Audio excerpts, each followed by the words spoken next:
You don't, ooh, you can do it from a computer now. Nice. I didn't notice that. I was wondering what the camera was. We're ready? We'll call the regular meeting of Tuesday, November 13th to order at 6:33. And we'll start with the Pledge of Allegiance. I pledge allegiance to the flag of the United States of America and to the republic for which it stands, one nation, under God, indivisible, with liberty and justice for all. Roll call. Chair notes that all board members are present. Consideration of agenda. There was a couple updates today. Any other changes, last minute changes? Okay, if not, I'll entertain a motion to approve the agenda as last was published this afternoon.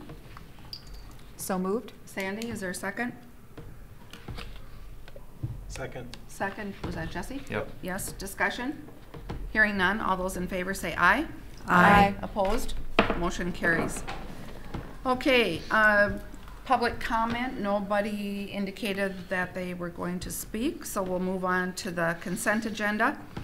We have minutes from September and October, monthly finance reports, donations. We have, let's see, Double Black Imaging Corporation Technology Department mobile cart, Lori Storing Choir Department $20, Razoo Food for Friends $45, Jeff and Ansley Peters JES Media Center for $54.46, Jesse and Laverne Coghill JHS Band Program Guitar and Flutes, Larry and Mary Kozlerich Jordan Middle School $250, Larry and Mary Kozlerich Jordan Elementary School $250, an Anonymous Hall of Fame Board $2,500, anonymous donation towards the Hall of Fame Board.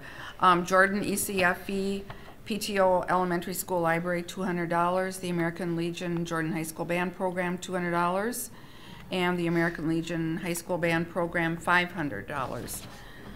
We have several first and final readings of policies.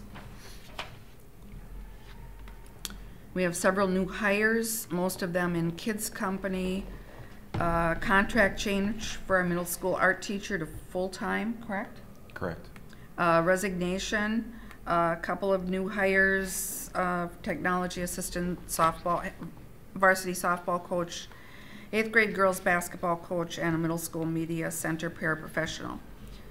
So I will entertain a motion to approve the consent items. So moved. Connie, is there a second? Second. Rob, discussion?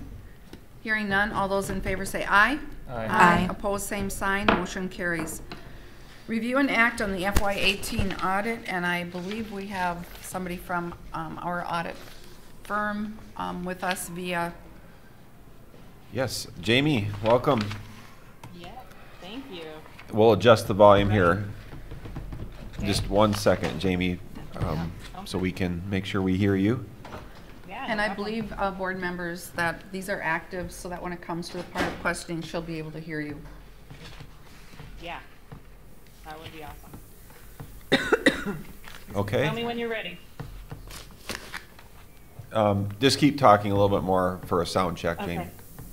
So during the meeting, if there's any questions, like as they come up, feel free to pop in at any point since you all have speakers or microphones. It could be an easy conversation. Perfect. I think we're good. All right. Well, let's get going then. All right. As I said, I am Jamie Fay. I'm a senior manager down here at Ide Bailey in Mankato. And I work with Amy and her team to get the audit all done, wrapped up, finished, finalized, and sealed and delivered. So we are here to present the results of the June 30th, 2018 audit. Like I said, if you have any questions kind of throughout, definitely feel free to stop me. This is your information, so I want to make sure that you're getting the discussion that you want. You all should have the executive summary in front of you. So what we're going to do is we're just page through that. If you need me to zoom in or zoom out or anything, just let me know. So page 1 of the executive summary, the top part talks about the purpose of this document. So we put this together really as a way for the school board to see kind of trends, colors, graphs, data about your district, and then also some state averages. The full financial statements are great, but there's no flexibility as far as, you know, putting in much for color or analysis in there because it is so standard heavy. So if you are reading that at nighttime, you have questions, definitely you can reach out, but we're going to focus on this document for the purpose of this presentation. So the second part of this page talks about the audit opinion. So when you hire Eide Bailly to come in and do an audit, you hire us to come in and make sure that your financial statements are materially accurate. Now what that means is we come in and we do a test of a sample of disbursements, a sample of receipts. We do some analytical calculations to predict what we think some expenses should be, and then compare them to what actually happened in the district. So we don't look at every single transaction, but from what we looked at, you received an unmodified opinion, which is a clean opinion, and that's what you want. And then you also had, since the district expended more than $750,000 of federal dollars, you also had a separate single audit, compliance-based audit, and you got an unmodified opinion on that one as well. So the first page of color, the top of this looks at general education aid receivable as a percentage of revenue. So during the year, the state allocated the district about $13.7 million in revenue for gen ed aid, and as of June 30th, still about 1.6 million of that hadn't been paid to the district yet, which is pretty normal. Most districts this year are right around 10%, so you're right in the ballpark. And actually, since year end, you've gotten about 1.6 million of that. So you've gotten most of what your receivable was in the cash since year end. So the second part of this page is looking at cash and investments. So this is overall for the district, total cash about 5.9 million. These swings look pretty significant, but you can see the axis starts at 5.2 million and only goes up to 6 million. So really, it's pretty consistent and pretty steady for cash. There's not a huge correlation between the receivable and the cash balance anymore. If you remember back 5-8 years ago, that receivable balance was about 40%. Those cash balances really started to dip, so they're not quite as correlated anymore. So you'll see it a little more evenly now. And Jamie, that's due to the, you know, really the recession, right? I mean, correct me if I'm wrong, but yeah. Yep. So kind of the way that the state balanced some of their cash flow issues is they kind of tweaked that receivable balance at year end. So when the state was having trouble balancing their budgets, they kind of eked up that receivable percentage. In many cases, a lot of districts then took out aid anticipation certificates to kind of hold over that cash flow. So they were able to find tools to get through that, but yeah, you're exactly right.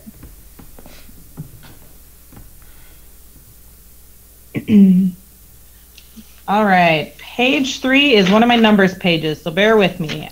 So this page is looking at the general fund. This is original and final budgets on the left, and then the actual is the district's actual activity for 2018. And then the far right column, which is kind of what I'll focus on, is the variance with the final budget. So what happened compared to what you thought would happen? So total revenues for the general fund were about 19.5 million, which is about a 2.7% positive variance. So that means you took in just a little bit more than you had expected.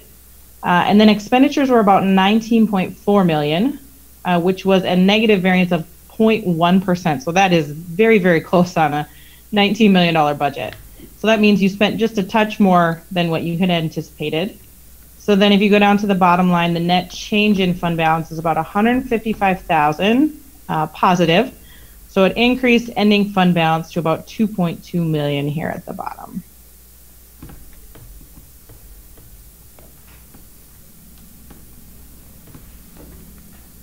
So then the next page is going to look at general fund revenues by source. So we break it out into kind of your biggest buckets of money that you get. You get it from the state, you get it from local levies, federal sources, and then some other categories. On the right side of the page is some statewide averages, and then the left side is the district actual. So what happened in Jordan, and then the bottom is also district actual. And obviously there's no state comparisons yet for 2018 because they're still compiling that. So this isn't meant to be a graph to show you have to be at 15% for local levies compared to the state. It's just to show you kind of a comparison of where you're at. because we a lot of times will get the question of where should we be, how should we be allocated, and there really isn't a right answer. I see this kind of mix all over the place, and things that can kind of change this over the years is if you get big federal dollars for a grant, or maybe you pass a big referendum that could change the levy amount. But overall, you can see the district is pretty consistent, kind of all 3 years, 83%, 82%, 83% for state sources. So you can't get much closer than that.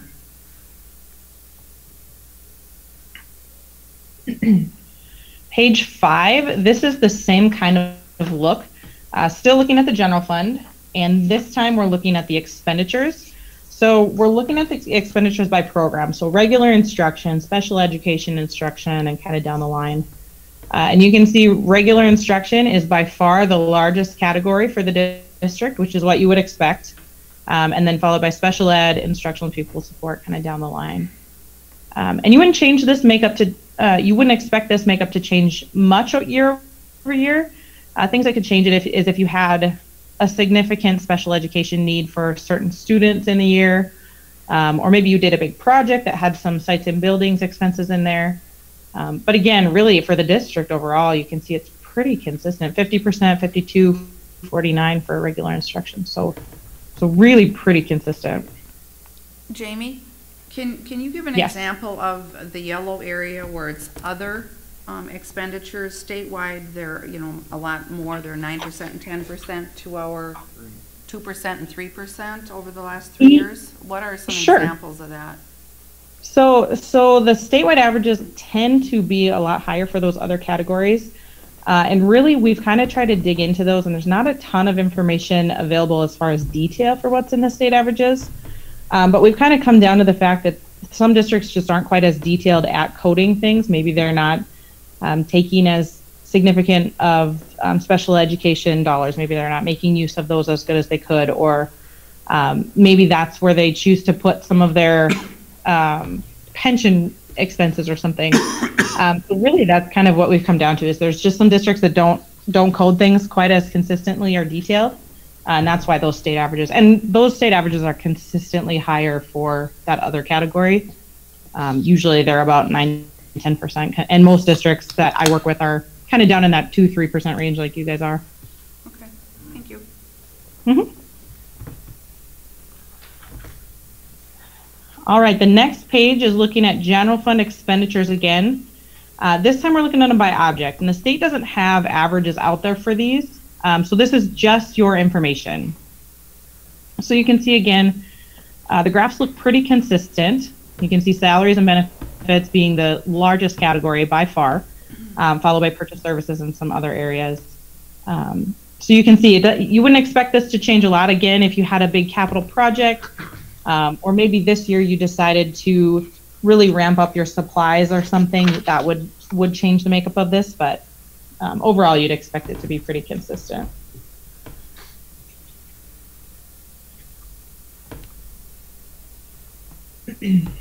Okay, the next page, page 7, is another one with no color. So this one is looking at that general fund balance of about $2.2 million at the end of the year. That's really broken out into various categories. So the first category right on top is non-spendable. That's required to be equal to the prepaid and the inventory balance for the general fund. So prepaid was about $55,000. The next group, these are all restricted, and most of the time this is state restrictions, but it can be other sources. Basically what this is there has been a designation for dollars that have come into the district, and you've either got some left over for those specific requirements, or you have a little bit overspent, which the state allows certain categories like safe schools, health and safety, long-term facility maintenance is one of them. They can be negative at the end of the year, just anticipating further funding for those. And then when it comes down to the bottom line, the unassigned fund balance is really when you want to analyze where the district is at compared to their goals. That $2 million of unassigned is really what you'll look at. So the rest of this page is just kind of explaining what fund balance is, if you have any questions on that. And the next page is a little bit of the same. So I'm going to direct you to page 9. So page 9 is when we talk about a goal. The district passed a policy of having unassigned general fund unassigned general fund balance of 45 days of operating expenses. So when you put that into a percentage, that would be about 12.5% for the district as a goal. And you can see you're at about 10.1%, 9.3%. So kind of over the last 5 years, you've kind of bounced between that 8 and 11% range. And then if you were wondering, what do you want to be as far as months of expenditures? So 45 days is about a month and a half. So if you go down to the bottom, you'd be right kind of in the middle of these two. And that goal can change. That fund balance policy was passed by the board, and it can be changed if you decide, I want to be a lot higher than that. We've got some projects coming up we want to budget for. You could raise it, or if you, as a school board, decide that you want to kind of try to spend that down and use financing less or whatever you may have, you can always change that. A lot of times we'll get the question of what should that number be? Where are we supposed to be? There's really not a right answer, and I can tell you that I've seen quite a range of numbers in there. Average districts that I'm seeing this year are about 24%, but that's the average. Some of them are very low and some of them are very high.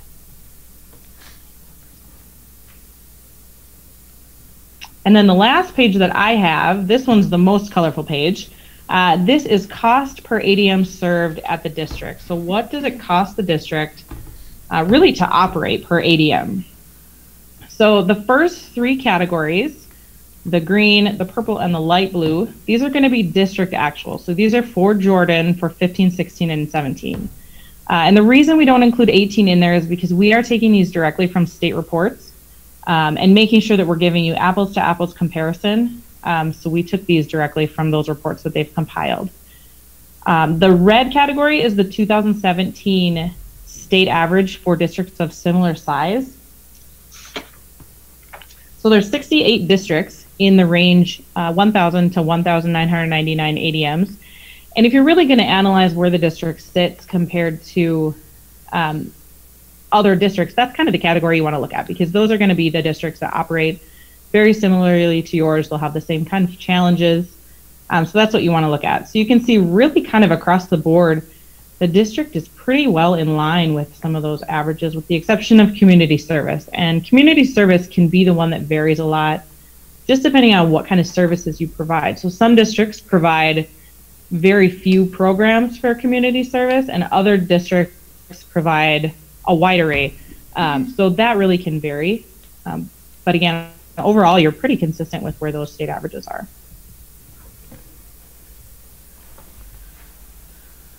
And as far as presentation purposes, that's really all I had. When we went through the audit process, like I said, we did a single audit. So we tested the child nutrition cluster, which is food service money that you get. And there was one instance that we noted of kind of a bid process not really being followed to the T. And we talked to Amy about that and how to rectify that, but it wasn't a big deal. And then the special education cluster was the other one that we tested. So we tested expenditures of special ed revenue. And there was nothing noted in there that we had to report on. So all good news.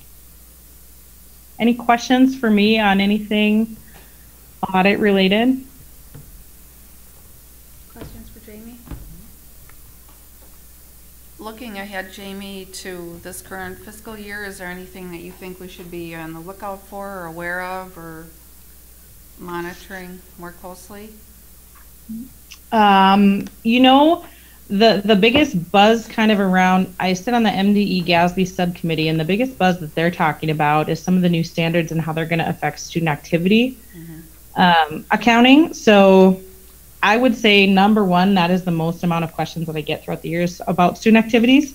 So if anybody's wanting to dive into the rules for those and kind of get a little more versed, there's resources out there and I can definitely direct you. That's one that I get a lot of questions on. But otherwise, it seems like it's kind of status quo for funding sources from the state, as far as long-term facility maintenance was new. So that was kind of a big shift, but that's kind of under everybody's belt, and we're kind of used to that now. So I really think that student activities are going to be the next focus. I know that the state has already followed up on a couple districts that I've submitted, and that's been what they've followed up on. I think since, well, when we hired Matt, when you came on, you really tightened up the student activity Well, funds and stuff quite a bit. and a lot of our student activities are now under Booster Club control, so a separate third-party entity. So we still have some that are student activities. Are you talking about, like, the structure of that organization too, like that the student activity has a president and they're approving those expenditures and those types of things? Is that what you're referring to?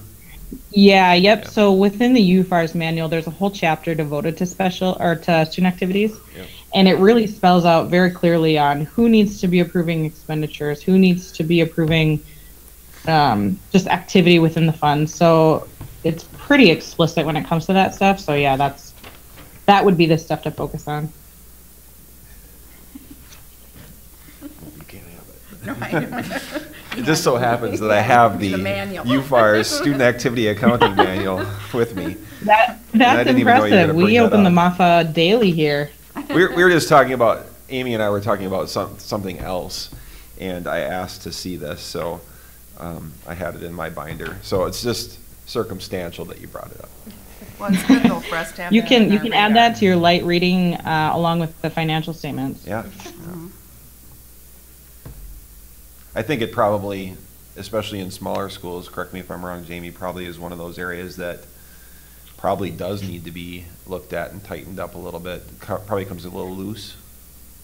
Yeah, I mean, and if you think about kind of what we've seen in the headlines about school districts recently, I mean, it tends to be around I know I can think of a handful of specific examples that were student activity related, and that's where kind of the funds are being misappropriated because the controls don't tend to be real tight around those. Yeah.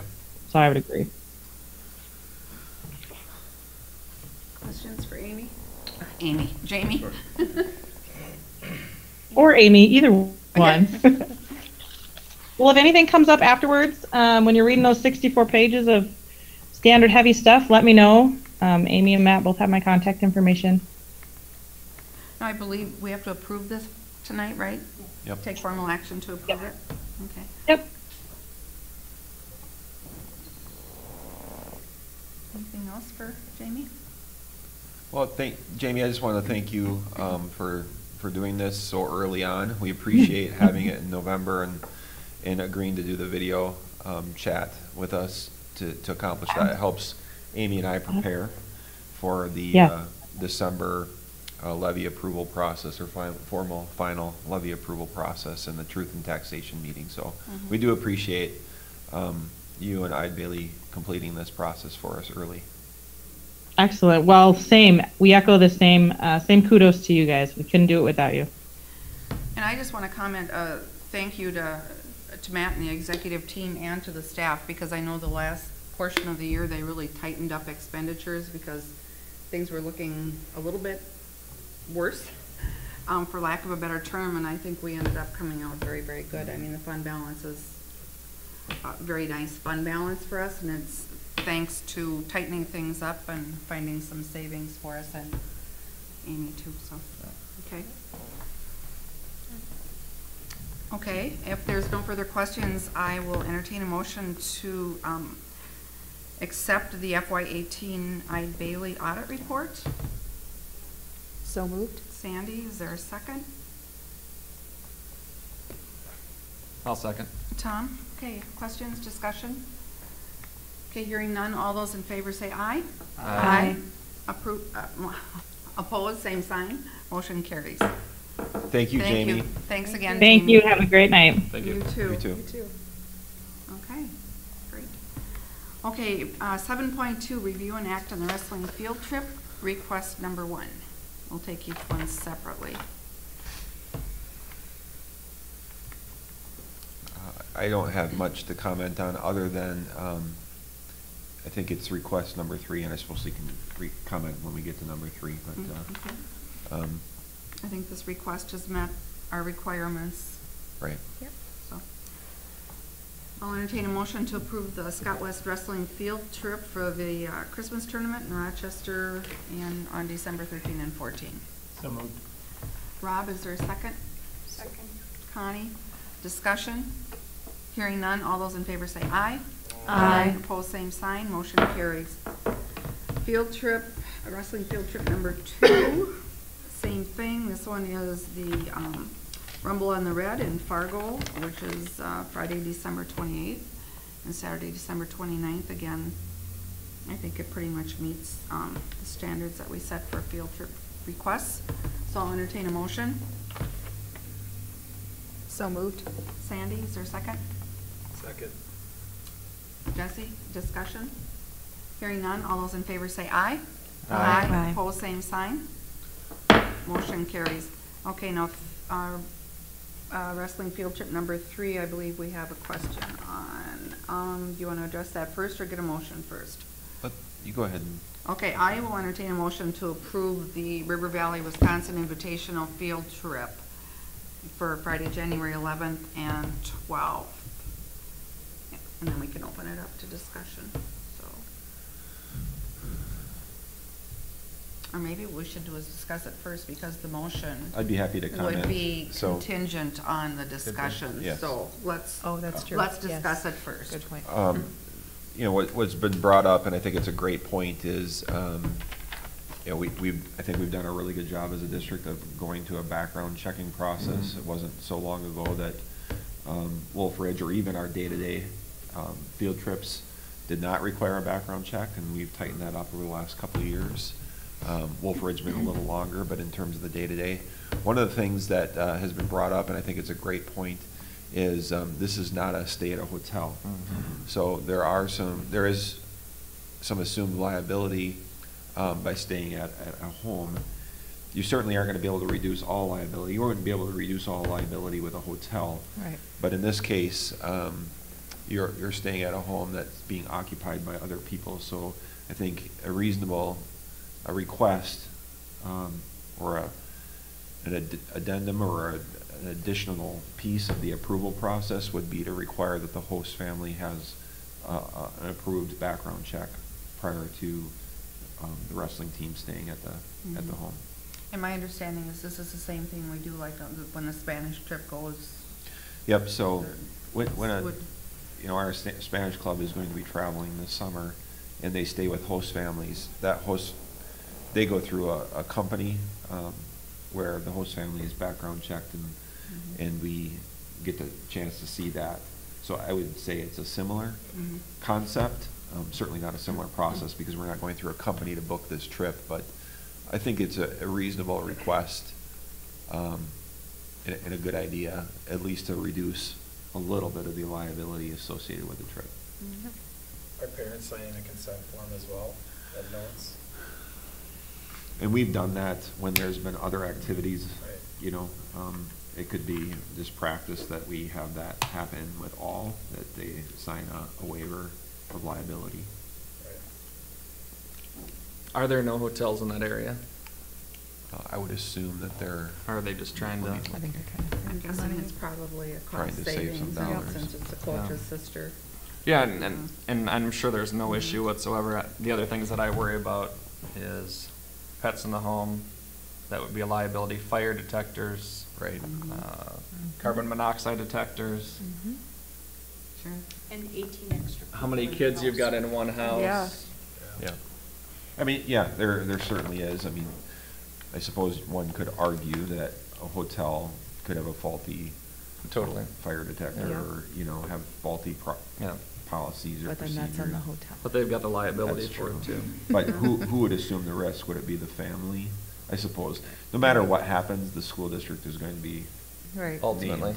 named, you know, whether it's at a hotel or at a house or whatever. So we had this discussion several years ago. It's about, really, you can't eliminate all liability. It's just how much liability do you want to take on, or how can Right. you limit the risk? So we can require the waiver. We can ask that they do a background check.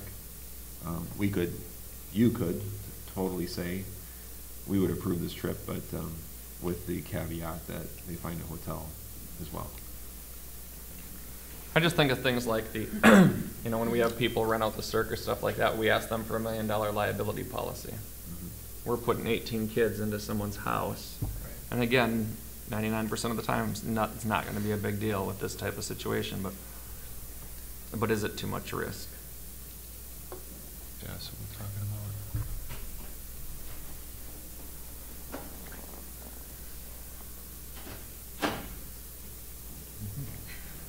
More discussion. We need to come to a conclusion. on this. January 11th and 12th. Yeah. The other option would be if you wanted me to find out more information, you could direct me to do that.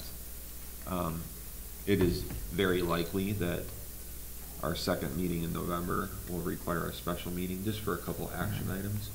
So it could be something that could be postponed or until that meeting. It's up to you. I'm comfortable with the background check. I guess I'm not as worried about some of the other kind of concerns. I understand that they're there. I think that they're pretty low probability. I think that just understanding the character of the people who they're going to be staying with and making sure that we're comfortable with that level of risk exposure is probably the highest priority in my mind.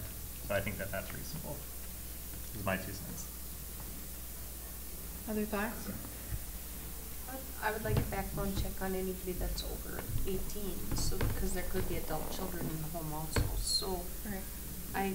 I guess I wear 2 hats because my kids were coached under Gerald, so I'm aware of his family, and Gerald the person is a man of integrity, so I'm assuming that that would be. We also do require a certificate of liability. I'm assuming their homeowners would cover this if something happened. I don't know, not often that you have 18 people as house guests, you know, whatever, but some people do for holidays and whatever, and would have their whole family stay overnight. This is not family, but Scott West considers himself a family, so. Okay, what's the wishes of the board? We have options to postpone definitely, or we can act on it now with motion with some caveats. I'd like to postpone it. I think, the more I think about it, what happens if something happens in the house where the boys intentionally or accidentally destroy something, so a toilet gets clogged, and they have to have Roto-Rooter come in, and it's a $400 bill to clear their toilet. Now what happens? Who's paying for that? I guess I would like to see, is there other options? If there's no hotels in the area and they're doing this because that's their option, then that's their option. But I would just like to look into, are there hotels available? Why did they want to come to this? What's the cost difference? Or are there other options? I'm just a little concerned about some liability. Connie, you probably would know, is this a new one, or have they gone to I this? don't think we've ever done this one. I don't remember seeing this I one. don't remember don't ever think seeing we- this one my- before. I don't remember seeing it either. I don't think we ever does. Yeah. Where is River Valley, Wisconsin? No idea. No idea. Yeah, I don't know. Well, and you're either. from Wisconsin. So out of curiosity, how does that work? So there's damage in a hotel.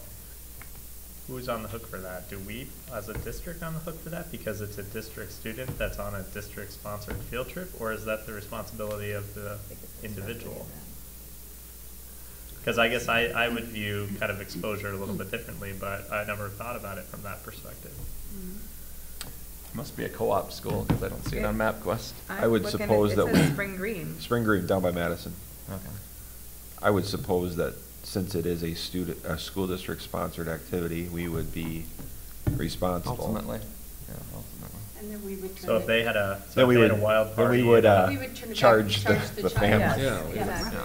Well, right, so I mean, so from that perspective, it would be the same thing if there was damage done in that individual's house versus a hotel.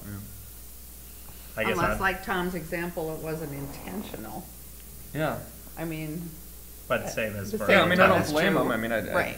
something like that. I guess could be totally I'm just trying to unintentional. kind of see the Right. difference between kind of a hotel and a homestay, because I understand that they're probably, I'm making an assumption, and I could be totally wrong, but if they're wanting to kind of save a couple of bucks, that's what I'm guessing. are we, you know, inadvertently kind of blocking that effort to try to kind of preserve, you know, kind of funds, but also wanting to maintain that we're being, you know, appropriately protecting their interests. This does seem like an additional trip, because we've all said that we've never seen this one before, so I'm guessing maybe there isn't a lot of, there maybe aren't extra funds for that, so.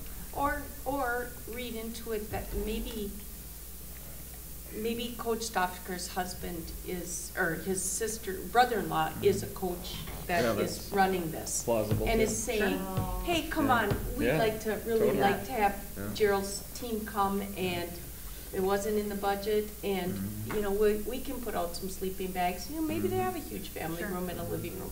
Right. Maybe they have 3 bathrooms and they can handle it. I can't Yeah, you don't imagine know, right. 15 Hey, people. Oh my gosh. The other piece of this perspective is, this probably, not with just wrestling, but with other programs, has gone on before in our district.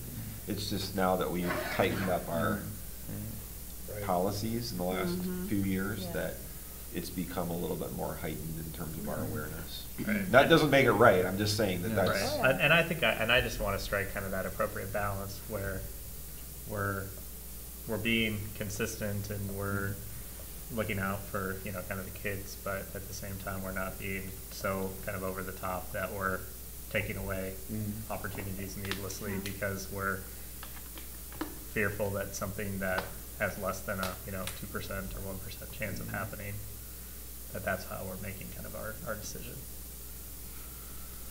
Okay, If good you read, discussion. if you Okay. read in here, it does say describe, how parents and everything were, notified, and it says it's on the schedule. So, And permission documents. so. It does say permission Yeah, documents. so I'm assuming that it was on the schedule. I don't know whose schedule, but. Okay. Well, I'm looking for a motion of some kind.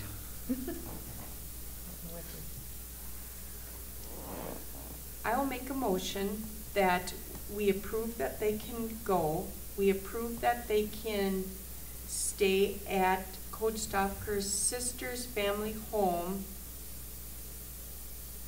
with the understanding that we have some kind of a formal background check on all people in the home or that will be in the home overnight. Is how many nights? I think it's one. For one night, and that formal letter would reach us well before the January 11th event, and that would be done at the expense of the family or not the school district. Okay, we have a motion. Is there a second? I'll second it. Rob, okay, more discussion? I would like some sort of discussion just on the reasoning and why they picked the house, and just as long as someone's comfortable with why they picked that house. I can think of a gazillion things that probably won't happen, but that could happen, that I just don't know if we want to have that on a personal family, on a family. I'm assuming that they must be okay with that if they went to set it was, they would Yeah. let 18 houses down. Yeah. Okay, more discussion? I just need to know if we approve this, do I sign it? Like with that condition, do I sign this yet or no? I would wait until we Yeah. get the background check, That's but the what I motion thought. might not pass Yeah. either. Right. so. The idea would be you have to get the background check, you get the background check, then it passes, right? Is that what we're Right. talking about? Contingent, yeah, if you're contingent. It literally, what we would do is we would just use our background checking company. Yeah. It's electronic, we would send them. If the wrestling program would like to pay for their background checks, I really don't care. I mean, that's not really our Right. concern. Right. We would have the answer back, we would have the results in 30 minutes or less. Yeah, it's the one that we take, right? I mean, it's the Yeah, same it's one. like Oh, yeah, it that. goes like that. Yeah. It's awesome. Yeah. Yeah. So we have a motion. I just think kind of from a planning perspective, unless we have a fundamental issue with kind of this house or kind of this process of staying at a non-hotel, kind of location.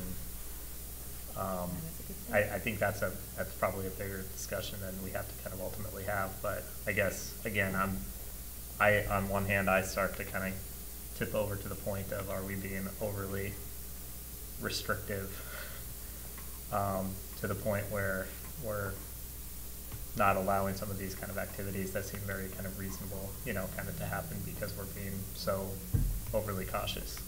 That's my own personal opinion. Sandy? I get that, but you just brought up a point that we are setting a precedent.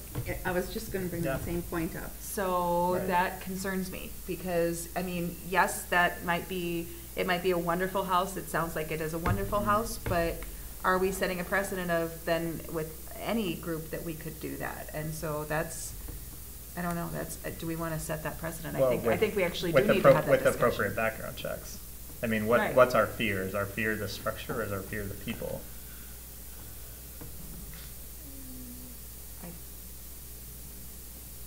Could be both. Yeah. Yeah. I don't know.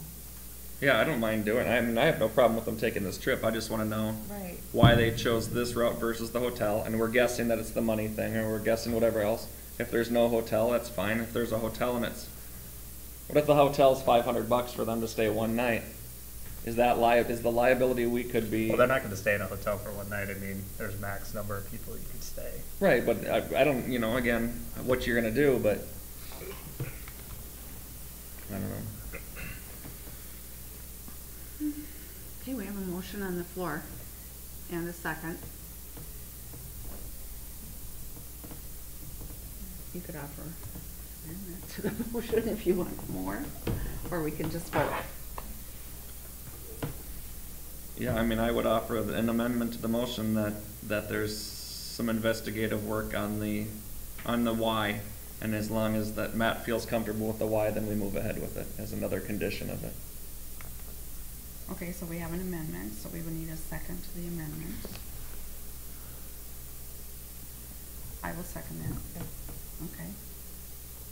So now we have to vote on the amendment. Okay, so all those in favor of more discussion? Does Connie, you made the initial. No, this would not be a friendly amendment. This would be Oh. this would be an amendment to the motion, so we Okay. would vote on Got it. it. We First. could do it, Connie could accept it as a friendly amendment. We could do it that way too. Either way. What are we voting on now? I guess I'm. The We're amendment to the voting on motion the first. amendment to the motion, and Tom's amendment is that he wants more information and that he's willing to move forward if he feels that Matt asks questions and finds out why they want this route. Is that So correct? if Matt asks Yeah. questions and Matt gives thumbs up, then we're good.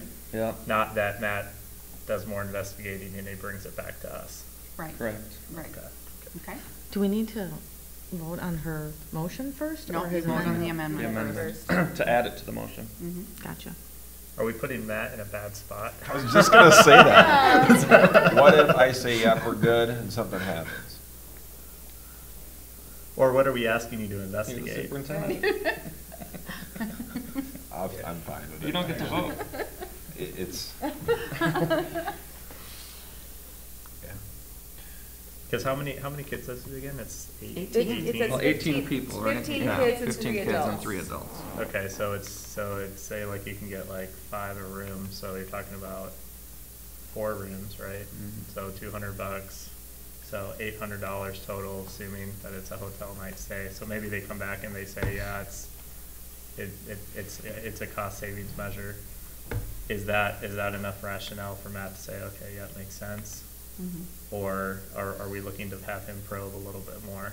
I mean, I guess I'm just kind of asking the question to make sure that we're giving him enough. Well, do you not want to be on the guidance. hook? We can bring it to the next meeting too. We can put it in the special meeting. It's plenty of time for them. We're talking about coming back in a couple of weeks.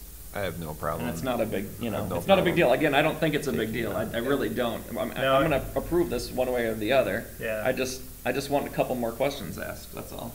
Well, and to Sandy's point, I think we have to be careful about precedents. Yeah.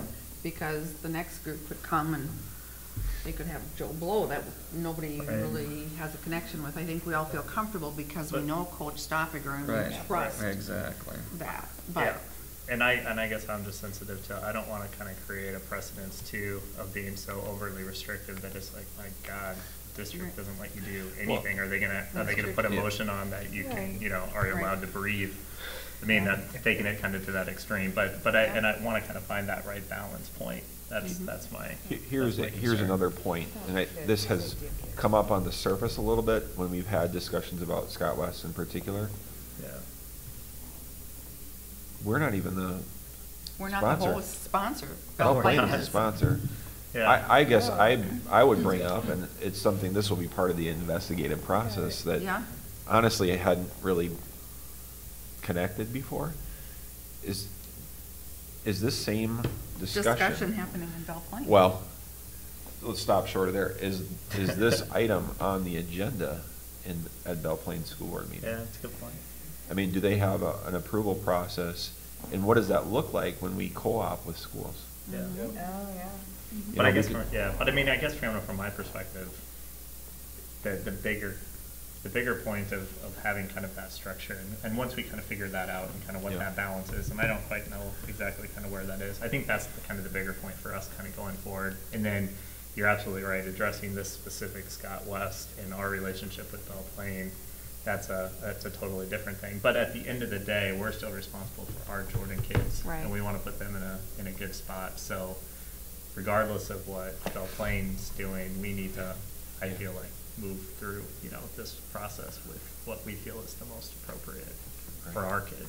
But technically, we wouldn't be setting a precedent then, because Well- we're not the host.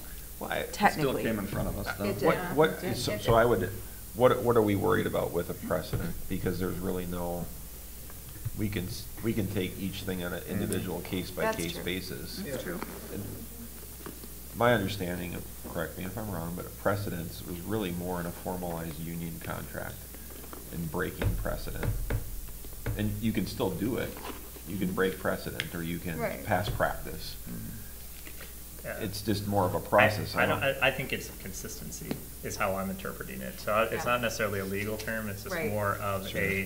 so what happens when the dance team comes and says, we want to be able to do something similar, say Yeah. at a host house? What happens if track comes and says kind of the same thing, that we're providing kind of consistent communication, and that we have different, kind of guiding principles that we're looking to, kind of adhere Yeah. to with that. In this case, you could very easily say, yeah, we're staying at Wyndham Suites or whatever, and then not stay there.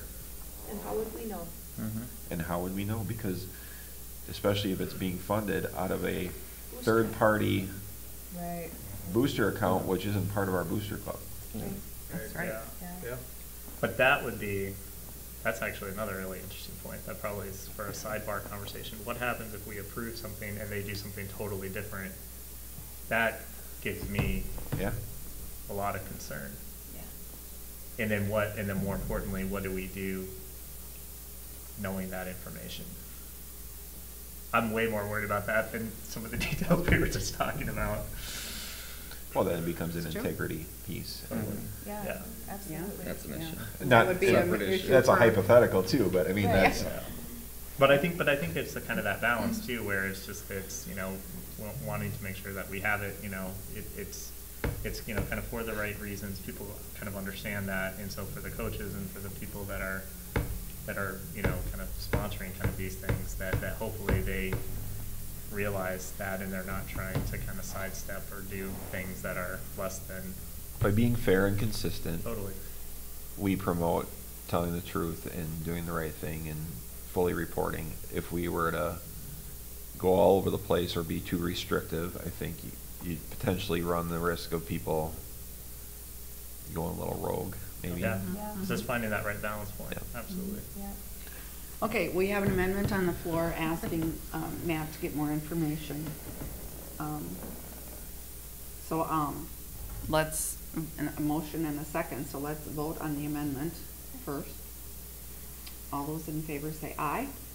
Aye. Opposed? Motion carries for the amendment. So now the amendment is added to Connie's motion to approve the trip pending Tom's discussion, or Tom's motion to have Matt continue the discussion, do more research, and for the background check piece. Is that correct? Okay. And We give have, Matt benefit. right, right. Okay, so we have a motion and a second. All those in favor say aye. Aye. Opposed? Motion carries. Thank you. Good discussion. Way to keep that straight. I know you did a good job. Okay, review and act on the resolution for designation of the identified official with the authority for the MDE external user access recertification system, and that would be Mr. Helgerson. Yep, and we don't need to spend a lot of time on this. Every school district has one. Every public school district has one, and all it is a check to make sure that the people that have different access points within the Minnesota Department of Ed system are the right people. So in the past, until they started doing this, which was 2 years ago, literally you could look at a roster and you'd have 15 people that didn't recognize who they were, especially if you're new and brand new to the district. So this just, on a monthly basis, I'll get an email from MDE saying, as the Iowa, you are required to do this review. So then they'll choose based on a calendar system of who's up for review. And it's just a good, actually I think this is one of the good MDE pieces. I think it's something that allows you to stay current and fresh and keep track. So it's a standard process that occurs in every district. Okay, and this is a resolution, so I will entertain a motion to approve Matt as the designated identified official with authority. Motion to approve. Jesse, is there a second? Second? Second, Rob. Okay, roll call. Hope? Deb Pauley. Yes. Tom Vogel. Yes. Sandy Burke. Yes. Connie Hennon. Yes. Lauren Pedersen. Yes. Rob Langheim. Yes. Jesse Erdahl. Yes. Motion carries. Okay, next we are on to the canvassing, and there is a whole ton of attachments there. We don't have to do anything with most of them. The first one that we do have to do something with, though, is the clerk's certificate as to the abstract and return of the votes cast. And this basically is saying that Sandy is certifying that she has carefully compared the attached copy of the abstract of votes cast in the November 6th election. And do we have to vote on this? Hope? So. Or does she just have to sign Oh, it? that's a She'll good just question. sign it. Okay. And then the abstract also gets signed by the board. Okay, so it's the resolution parts that we have to And add. just a little background on this, since it was different this year that we worked with the city, I received all the tabulator tapes from the county for all the precincts and then townships that also are part of the school district. And I had to tally up all the votes on each tape and add them up to make sure they matched the canvas. Okay. Cool. Wow. But that was fun. Thank Oh, you. it was. And you did that within 30 minutes and had it to the courthouse and reporting in time, right? Well, it was actually at. Yeah, I know. Yeah. Okay, so the let's see, we'll go down to the resolution. And this basically is stating the vote counts for myself, Sandy, Connie, and Jesse. And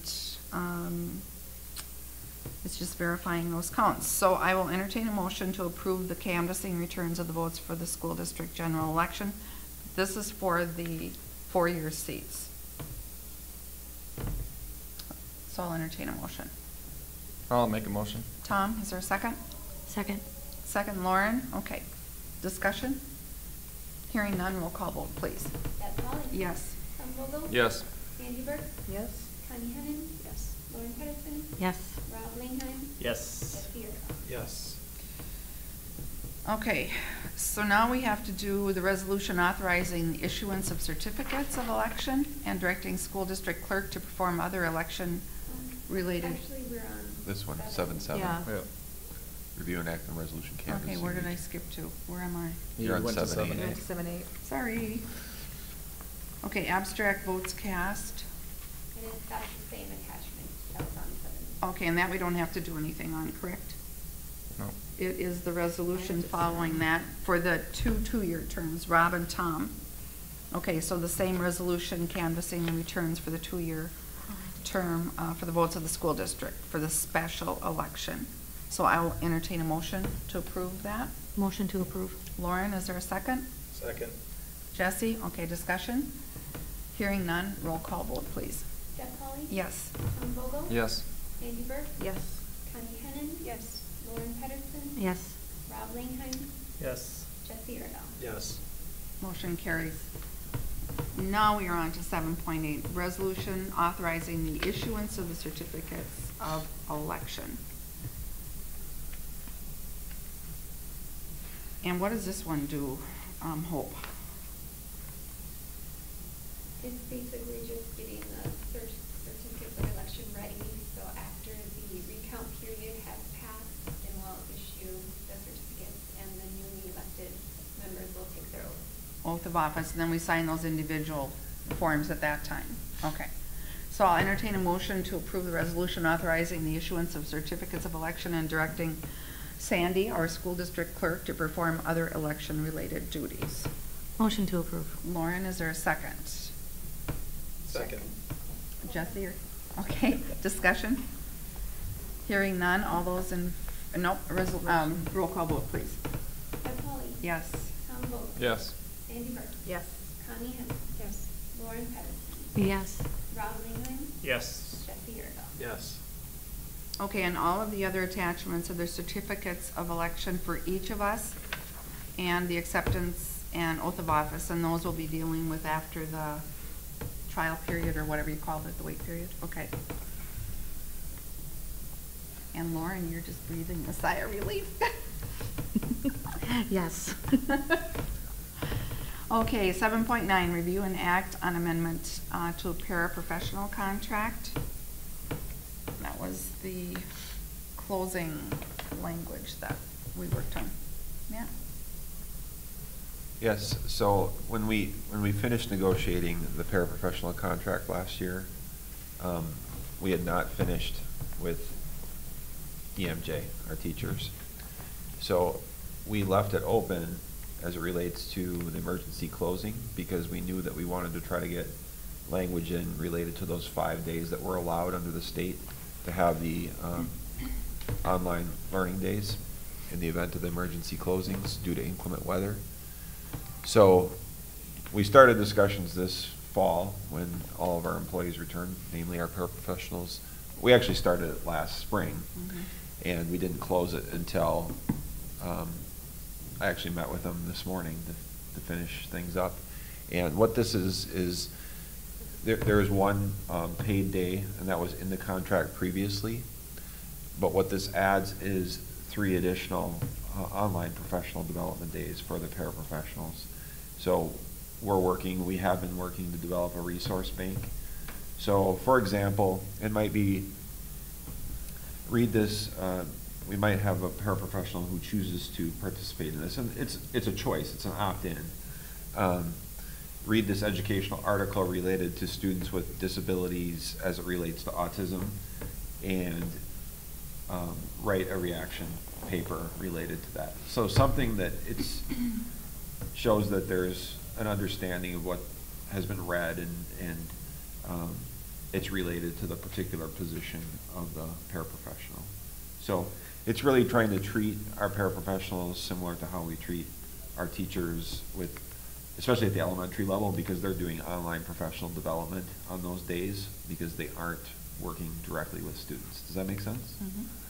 So that what I did is we originally proposed 2 days, and the paraprofessionals wanted 5, and we compromised at 3 with me saying, and I'll just be very open, I don't know how this is going to work. So if it tanks, we wanted to have some leeway, and there's a potential to go back to the drawing board of the next contract and look at 2 additional days. Not saying that we're going to have 6 days, gosh, that would be a brutal winter, but we might not even use more than 1. So it's just sort of a what-if type of situation. So I think it's a fair agreement. Hopefully it is.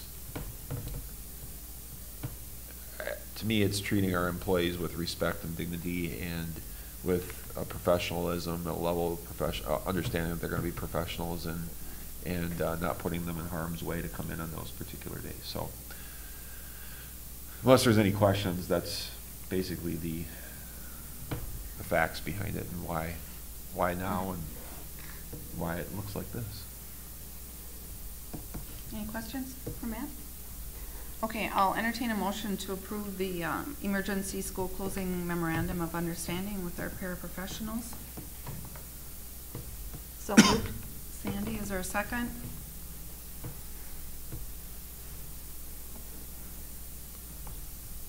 Second. Jesse, discussion, questions? Hearing none, all those in favor say aye. Aye. Aye. Opposed? Should I abstain? Oh, probably I should too. Yeah, we better. I mean, the one thing is we weren't involved in this at all, Matt. I mean, the first time I saw it was here, so Matt. But it affects your. I was Yeah. I was one of. I think to be one of safe, the- you can abstain. Okay. Yeah, Yeah, I'm gonna. I'll abstain. Yeah, I'll abstain also. Okay, motion carries. Did you catch that all? Tom and I both abstained, thank you. Right over my head. Okay, on to superintendent reports. Gosh, I got a lot of stuff on here, so No. I'll do my I'm best kidding. to summarize. So I have a number of attachments, and I'll click on them and just do a quick explanation of those, but some of them are noted here. Teachers on Call Q1 update. I did attach the report that we received from Teachers on Call. Katie and I had a chance to sit down with them, and it just provides that data through October and where we stand. Obviously, this is going to be an ongoing discussion and review, and at the end of the year, we'll make a decision whether or not we want to continue a relationship with a third party for our substitute services, and that's just for our paraprofessionals and our teachers. Second is our pre-K-12 enrollment. We're pretty much holding steady. We have 29 more students than originally projected, and that will affect this fiscal year's budget, not the budget that we just had audited, or not the finance that we just had audited. And that does not include our tuition out students that all summer long we did include in. Election data, I have attached some pieces just for your reading. I won't go through them in detail, but MASA published a summary of the election results last week as it relates to K-12 education. So operating levy authority, bonds that pass, those types of things. I think it's something as we do our long-range facility planning, it's good data to see the success rates. I think overall it was really successful, especially in the metro area. Outstate had a little more trouble, but voters were supportive of schools in both bonds and building bonds and also operating levy authority. Enrollment trends, I thought those were fantastic. Good big 10-year picture documents. I'll click on them here in a second, but we did take a look at those enrollment trends. Thanks to Amy and Hope on putting those together. You'll see a positive trend in enrollment data. So in particular, if you look at over 10 years, we've increased 332 students pre-K through 12. That's a number that is significant for a district like our size. Additionally, you'll see that our district has gone from a net loss of 110 students to a net loss of 19. And that's the open enrollments in and out during that 10-year span.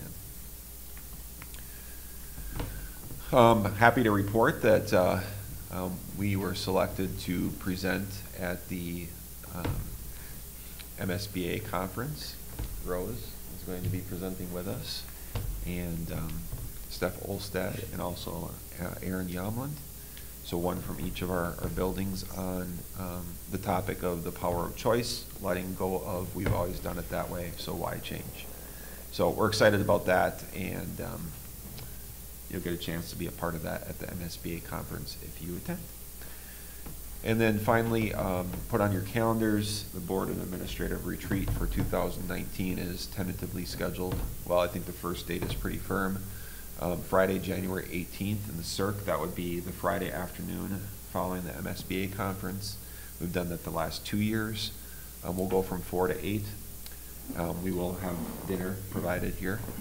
The second session, if we follow the same trend as we did last year, same plan, would be during our January workshop meeting, which would be January 28th. And we would begin at 6:30 and go for however long is needed. And I'm starting to gather some topics, and it's going to be very, I think we've trended the last several years to talk more philosophical. I think this is going to be more of planning, more focused on taking a look at all the committee work, the long-range facility planning committee work, some of the data that we've collected relating to enrollment, and trying to put some plans in place going forward for our district. So more of a concrete versus abstract discussion. Okay, so really quickly, the Teachers on Call report is here, and some of the highlights. You can see that last year's data was we did not use Teachers on Call during the months of September and October. This year we did. We are way up in the amount of requests. Not necessarily a great thing. And then you can see by employee types where those requests lie. And then which buildings those requests are being made. So, I'm not going to insult your intelligence. You can go through and look at all these different pieces, but when we get into costs for September alone, this does not include October. That was our cost, $15,634. So it's a significant piece. And then we get into those. This is the reason why we switched, is looking at the filled and unfilled sub rates by month. And you can see that we're trending that we have more fills than we do unfills so far. But of course, we're starting to enter the period where sickness is a big deal. So we'll have to see how that goes as we meet with them quarterly and review the numbers. So I just really wanted to show you that as sort of that fill rate. And they have a percentage listed in here as well.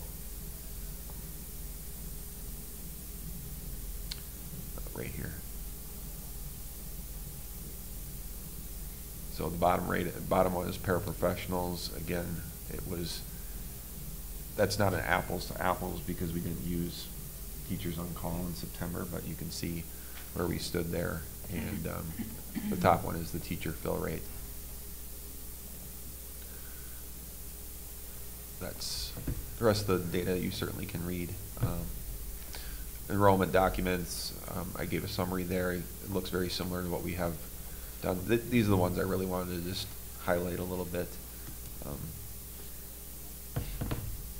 Graphically, it's really easy to see the trends and what's going on there. Early childhood has really increased. I think that's good information to have as we do long-range facility planning. Kindergarten is kind of like a roller coaster. Our middle school, one observation I made since we built this, it certainly has led to, I think you can safely say our enrollment has been stronger. Out of all the buildings, or all the areas, that's the one that's trended upward the most. Can I just ask what BDM means? Average daily membership. Okay. So it's basically the amount of students that we have. Good question. So you, Tommy, are 1 ADM. You're actually 1.2. No, she's 1.2. Yeah, that's right. You're 1.2. But that would be weighted average daily. That'd be WADM. Weighted average daily membership. You want to get technical. That's right. High school is 1.2. More than one. Yep. So Tommy, every student, we get aid from the state. So there's that. It's called a formula allowance, and then we just said you're a 1.2 on a weighted average daily membership. So 7th through 12th graders are given the state aid times 1.2 times the total number of students. Less than a 7th grader, it's just a plain 1.0. And the state used to have all sorts of formulas. They just gone to the 1.2 or the 1.0. The next document, again, this shows the positive trend. 332 more students than we were 10 years ago. This one makes me happy. I mean, we want to see, obviously, we want to reduce open enrollment out. We want to be who people choose, and we're certainly trending in the right direction. Do we know why, do we do a survey or ask why those that are open enrolling out are open enrolling out? We don't do a survey. I think most of them out are Prior Lake, Savage. Okay. and That's geography, Mm-hmm. you know, so, And hockey and New Prague is Yes. probably the other big one, the second biggest one. I think another piece, and certainly I don't know how you go about, I suppose you could take a look at all your transfers out. You could then send them a survey and then hope that they Hope that respond. they do, yeah. But I We've done think, that in the past. I think, I think that was before Matt. It was. I think part of the reason that we're trending positively is we've increased our elective choices, especially at the middle school. If you look at, it's just been, they're more, the elective choices at the middle school are more diverse.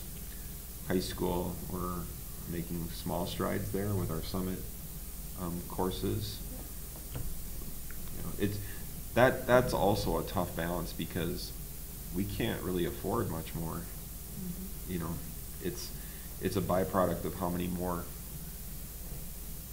it's class sizes, so how thin do you want to spread yourself, and how, you know, right now, we're probably kind of in that sweet spot. We've talked, you know, Ben and Jeff were here talking about reducing some class size at the secondary level because they're at levels that traditionally we haven't had, but we've also run classes in the past with 8 kids. And you don't build an unassigned fund balance running classes with 8 kids when you have no excess authority. Now, if we said we want more diverse electives and we have the population that we have, then that has to be one of the reasons that we go out and share with voters that, you know, we need excess operating levy authority because we'd like to run more diverse classes, and we're okay with running, you know, 10, 15 students in those classes. So that would be a valid reason for asking the voters to approve that. So we just have to balance it. Our district goes pretty far east too, though. I mean, our district goes to the east quite far, probably Yeah. further than we all. Spring Lake I realized when I looked it up. Yeah. I mean, Prior Lake might be closer. It is. Oh, it is. That northeast corner, Yeah. it's certainly closer for kids to go to Prior Lake. Now, Prior Lake has closed their borders, or closed their open enrollment. And until they get their new buildings built, that certainly will be a benefit. But then when their buildings are built, what does that look like? And Right. I think part of it is just being competitive, and that can mean a lot of different things to a lot of different people. It can mean elective choices or course offerings, just not even elective choices, but course offerings. Buildings and grounds certainly play a role in people's decisions. Quality of staff, quality of extracurriculars or diverse extra co-curriculars. Tom's right, hockey is one of those areas where we do have some families that go elsewhere. They don't necessarily want to, but they don't have the choice. I think solving that long-term is probably something that we need to figure out. The problem is we can't solve it right now with a cooperative sponsorship because nobody wants us. New Prague, we've asked New Prague, we've asked Prior Lake Savage, you know, so we've had something going on, some discussions with Southwest Christian Academy. But that would be a cooperative of a cooperative because we'd have to have kids do ice time probably in Chaska. So that's something we need to figure out, we need to solve long term.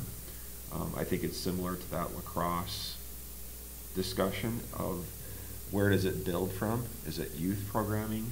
And once they reach certain numbers, then we look to do something a little bit more, or club and youth programming, and you go to more of that varsity once they reach a certain threshold. But for a cooperative sponsorship, it's just a tough situation because we can't find one. New Prague won't do it because it used to be they didn't want to bump up the class size. Now they'd rather have the kids enroll there. And to be honest with you, I can't blame them. Yeah. But something we certainly can look at in terms of a survey to find some of those reasons out. I would question the validity. I mean, it could be somebody's perception because they don't know if, especially if they've been gone and they're now a junior or senior, or they have children that are juniors and seniors. Maybe that's part of the question. How many years ago did you choose to open enroll out? You know, so then you can correlate some of those responses to that. Well, like we have one family that open and enrolled out their oldest one for soccer. And then, of course, when he's a sophomore in high school, he doesn't want to switch to come here just because we have soccer, so he continues in the New Prague. But then their younger kids are now in Jordan schools, and then they can go through the soccer program here. So, I mean, there's just all sorts of oddities, you know, that can happen. And in hockey, I know we've got neighbors that open and enrolled in New Prague with hockey. So it gives you some information and you track when a student started going out Yeah. to open enroll. And the form used to ask for a reason, it just doesn't anymore. Yeah. So I could have old information for a reason, but I could give you, you know, how each year, how many new students open enrolled out. Yeah. But I think it ultimately shows that the entry door is more kind of that elementary school Yeah. point. So if Yeah. we can get them early, we can keep them. And if we lose them, you know, kind of it is what it is. But it just makes it that much vital to have that, you know, kind of great kind of opportunity for those younger families to say, yeah, I want Jordan, even though maybe I live a little bit by Shakopee or Belle Plaine or what have you. The last two documents, one is our new governor's educational priorities, and then finally the legislative, the MASA Legislative Committee. And Ewald Consulting, those of you who are new to the board, once it becomes legislative season, these come out on a weekly basis, and I usually just forward them on to you. Sometimes daily. Sometimes daily. But this just gives a synopsis of the balance of power and how it's shifted with the election, and then some predictions and that type of thing. The forecast will come out, and if there's a surplus, then it's a funding year. So we're on the heels of the 2 and 2 on the formula allowance increase, so what are we gonna get next time? So next year, right now, as of right now, there's zero increase in the funding formula. You have to take that into account in your budgeting process. Does MSBA have their advocacy day set yet? Yes, they do. I believe it's April. April? Yeah. Because that would be. It's on the calendar, yeah. That would be good for as many of us to go to as Absolutely. possible, given especially that it's a funding year. Mm-hmm. Okay, any questions for Matt? Okay, high school principals report.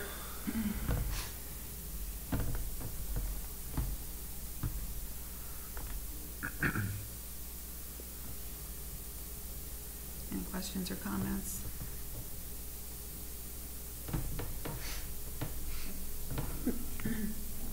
Sandy? Okay. Ben's report, middle school. There, I think it, you know, noteworthy is that they added another section of 5th grade. And they did that by adding some 6th period pay and shuffling, and one of the approvals we did tonight to shift the art teacher to full-time took some of that brunt also, so. The numbers were just pretty high in 5th grade, and I think there was significant needs there. I guess I have Sandy? one thing on that. Mhm. I apologize, I must have missed it in Ben's weekly report about the Veterans Day celebration and honoring of the veterans. And I wouldn't have been able to attend on Friday anyway, but is it possible for us to maybe get notification of that besides the newsletter? Because I usually read those every week, and that week was a crazy week, and I did not get a chance to read it, and so I totally missed it. And if I would have been able to go, I would have been upset that I hadn't been able to go, that I didn't go. So if there's any way to maybe give us a little heads up on that, that would be, besides the newsletter, that would be awesome. I think that kind of goes for all of the special activities that happen in all 3 of our buildings. It would be nice, like Laura Tice sent the full board an invitation to the elementary school Veterans Day Yes. program. And I know that individually within classrooms, you know, there's special things going on Yeah. that, you know, they'd have to understand that obviously we're not gonna all come to everything, but just, Exactly. it would be nice to have the invitation there, so. Yes. I would extend that, to the principals and to the whole staff to make it a point when they have something to invite us. Okay, elementary principals report. Anything, Matt, that you needed to share or wanted to share? Anybody? Conferences in all the buildings. Okay, activities director's report. And Joe has been a busy young man with all the state showings for our teams, so. Are the teams come to a board meeting? Pardon? Are the teams gonna come to a board meeting to do the standard recognition? Yeah, yes. Yeah, we will. So it'd be Probably tennis December. and Sure. football, right? And cross country. That's gonna be girls and then. Football was And in state. football, right. Yeah. So that will be, there'll be a lot of people here for that meeting. That'll be good. Split it 2 and 2 or something. Well, it's kind of Avoid the nice though to parking have the lot. other kids, the other Yeah. teams, the football kids support the, But the parking lot's gonna be yeah. a nightmare. Yeah, what? Yeah, And we got the whole middle school parking lot. that's right. Community ed and rec director's report. Is this Stephen's first report, or did he get one last month already? I don't remember when he came out. Whoops, I lost it. Oh, other Stephen. Huh? I said the other, I didn't Just say woke him better. up. Just woke him up back there.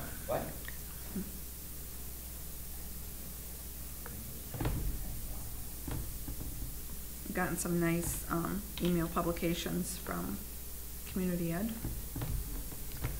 Right now, I know that he is going around and speaking at all the staff meetings. So he's worked with the principals to get in on their agendas, and he's promoting that if they have a special talent or interest, that basically they get 80% of the cut. Oh. You know, if they want to offer a course. Oh, wow. Great. Fantastic idea. That is great. So hopefully, 75, I'm sorry. Oh. That was your offer. Yeah. Everyone else is getting 80. I'm getting 80, so.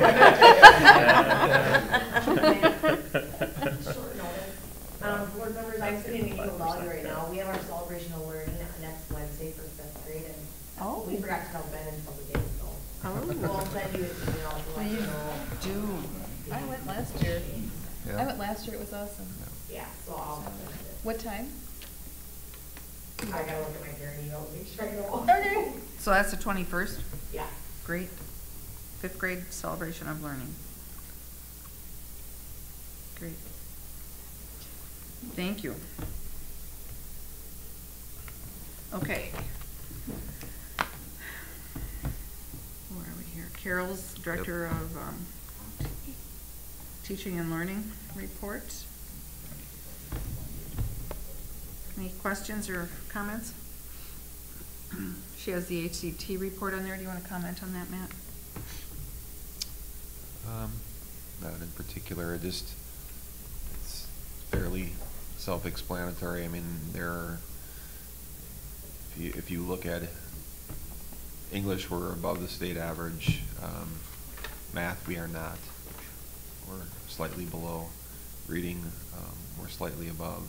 Science, we're the same as the state average, and as a composite score, we're 2/10 above. You know, I think part of it is we do test every student, whether they're college bound or not. And I think that's something that we need to take a look at. I know why we do it, because it's a nationally normed test, and that's part of the world's best workforce plan. But it's not required to do that. So it does, to a certain degree, skew the results. Okay. obviously we want to improve all areas, but in particular math. It's something we talked about with the MCA results as well. Okay, on to Kat's report, communication and marketing. She revised the high school theater map for the fire marshal, created an Instagram account for student council. As usual, doing a great job of promoting sports teams and academic activities and the arts.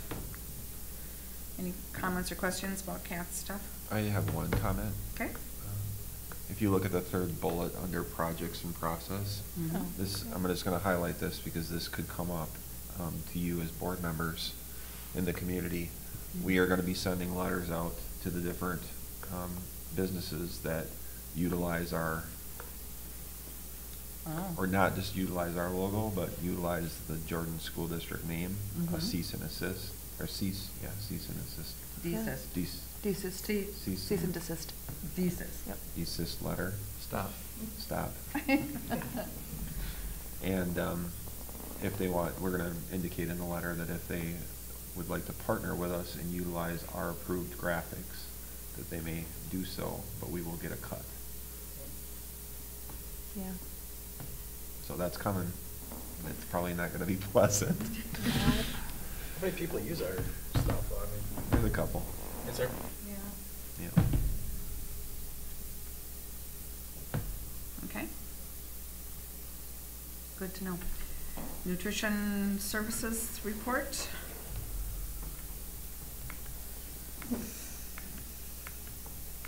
Anything on that? Special services, Chad? I have a couple of things. Yeah, go ahead. One, I just want to put in another plug for the Top Secret project and in terms of getting that here next year if we can. And then secondly, I think we all got an email from, that was forwarded on from Chad, from Rachel at the SOAR program about next Tuesday. Yeah. Mm-hmm. And so I just want to put in a plug to RSVP if you can go or not. It's So the- it's they're And that's at the Thanksgiving. SOAR, that's in It's in Belle Belle Plaine, Plaine. at their At the SOAR. district, it's in the district office, it's like, I think the second floor, so a lot of us took a tour of it, Mhm. so. These are our, what are they, 18 to 21-year-olds Yep. that are That have disabilities and that are transitioning, kind of teaching them more Life skills. life skills. Yeah. Yep.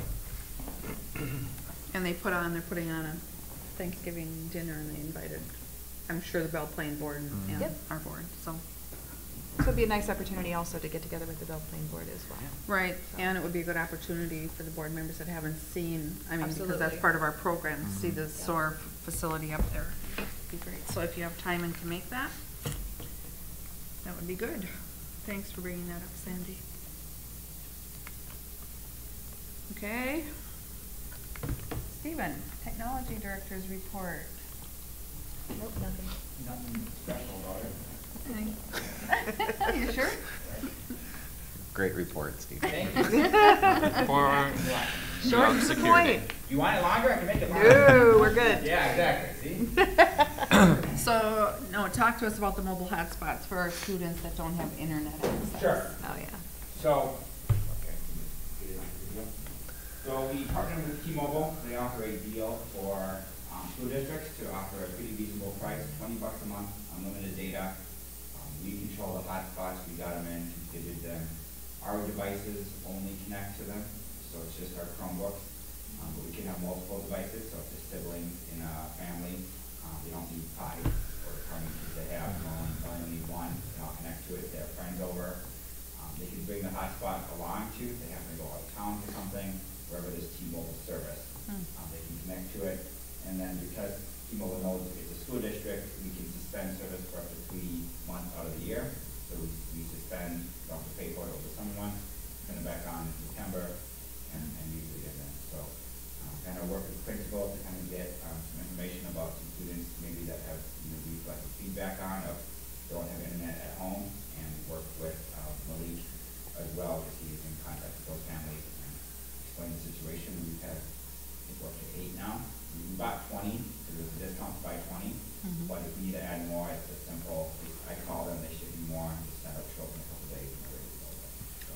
Great.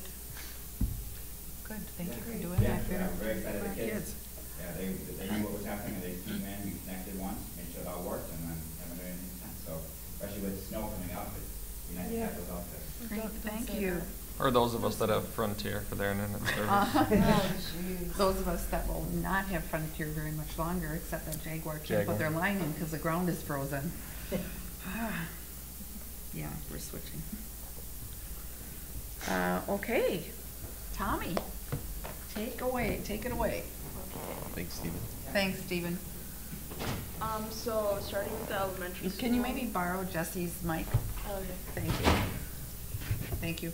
Starting with the elementary school, they wrote letters to veterans to thank them for their service. On the 5th, parents were able to go to conferences to talk with teachers about their students' progress. And also something I forgot to add was that they were disguising turkeys to hide them from getting eaten. So that was pretty funny and interesting when my brother told me about that, so that was nice. And then for the middle school, they celebrated their student of the month, but I sadly didn't get the student's name. On the 9th, they also had a celebration service for veterans to thank them for their service. And then on the 5th, they also had conferences with parents. And then the 8th grade Courage Retreat is going to be held this week, the 15th, at Hope Lutheran, and it's going to be run by staff and the NHS students. And then for high school, on the 12th, they also had conferences. And then the fall musical is here, and the musical is James and the Giant Peach. And it starts on the 15th, and it goes all the way to the 18th. Students are it's a crazy week for them. They're kind of mushy, so it'd be great to see you guys support them. I know it'd be great for them because they're kind of nervous and they're freaking out at everyone, but it is what it is. For sports, football played against the Rochester Lords. Sadly didn't win, but I talked to Thomas Gutzmer when I was writing my report, and he told me that one thing that he gained from this whole season was a close-knit bond with all the students, and then he was really proud with their success. So I was like, that's really good, thank you, and I wrote it down. And then for volleyball, they made it to the playoffs rounds, but sadly lost to Belle Plaine. Yeah, they had a great season. They were 12-16 this season. The girls were very happy that they got to play, enjoyed their time, especially the seniors. They loved learning more about their abilities to hit a ball and do all those fun stuff and bond with their team members. And they also got to learn how to adjust to a new coach, so that was pretty interesting. And then the tennis team, they were undefeated. They made Emily Henderson won for the single match.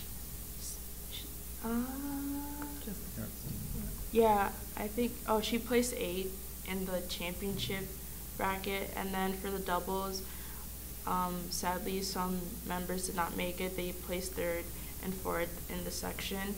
And then also for cross country, both Hubman and Jaguars went to state. Girls placed 11th. Oh, just kidding. Girls got 11th place, and then the boys who individually went, Jacob and Revlin, got placed in the hundreds. For the clubs and groups, for the a cappella groups, they are currently getting ready for the December concert, which is based on, the season of Christmas.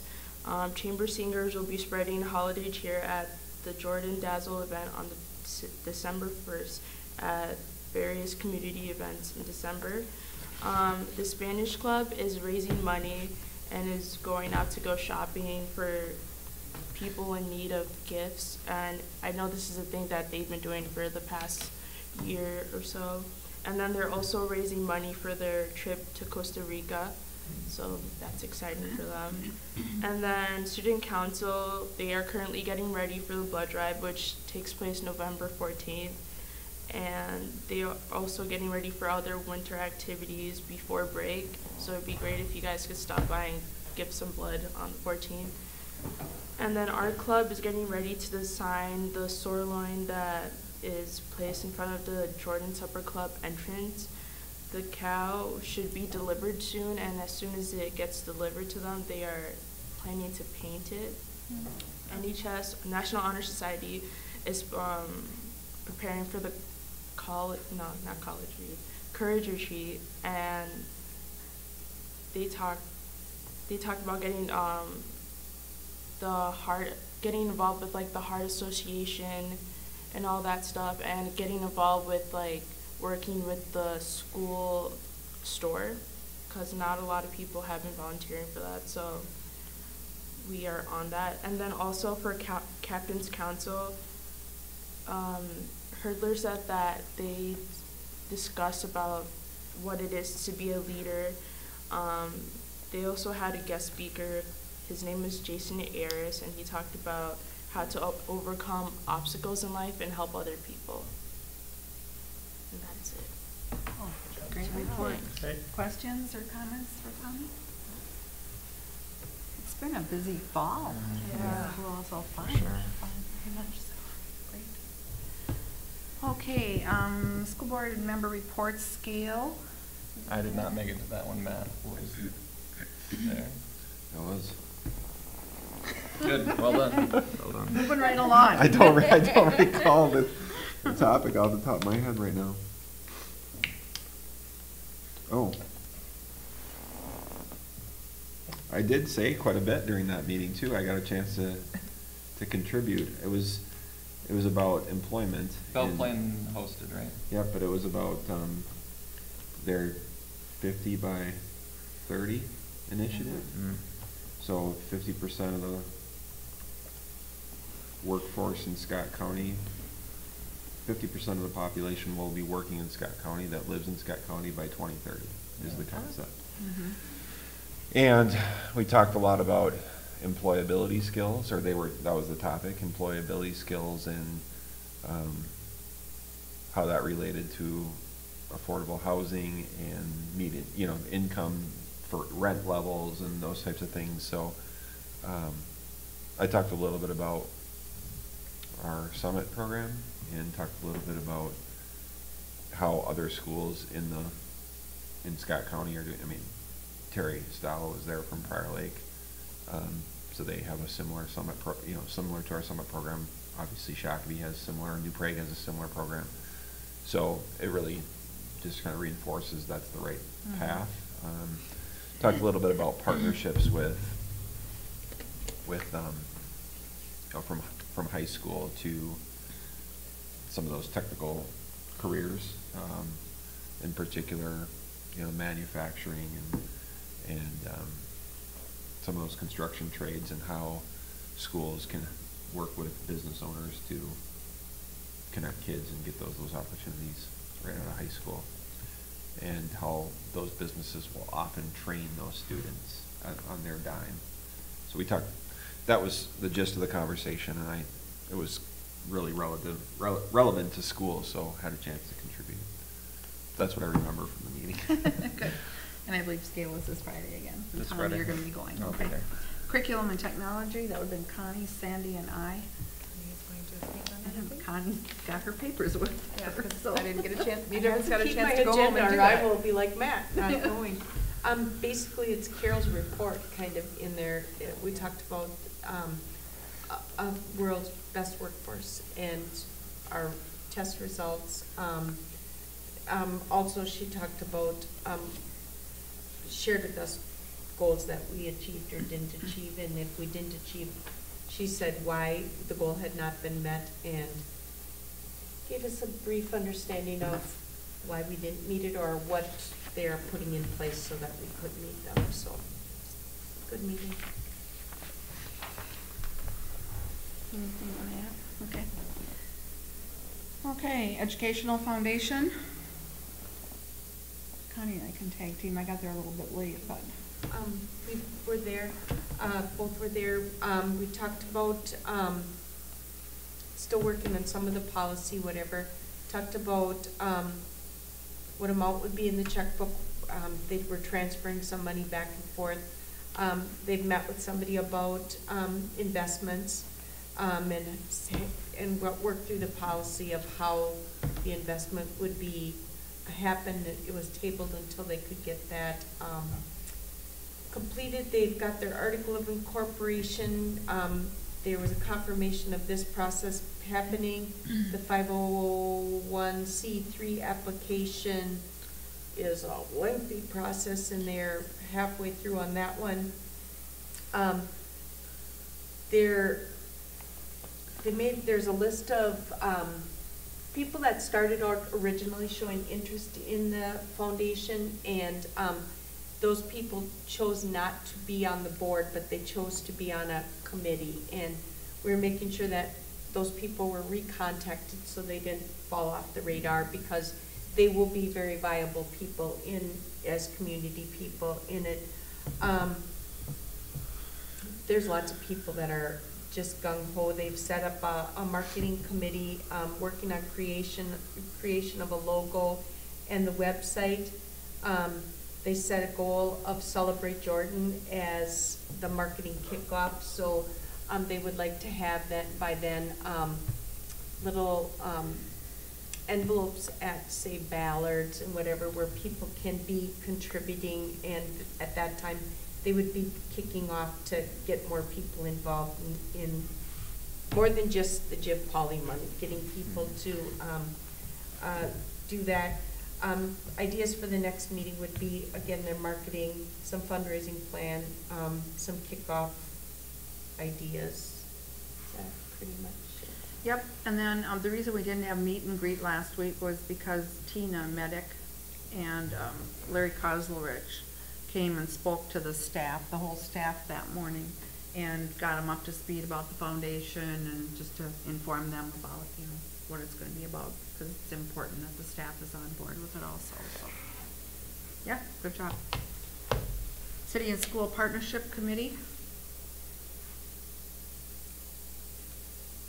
Go ahead. You were there. Do you drive it? Do you drive a semi? Yep, we were able to confirm that I am not a semi-truck driver. Oh, really? No, it was Never mind. No, it was a positive meeting.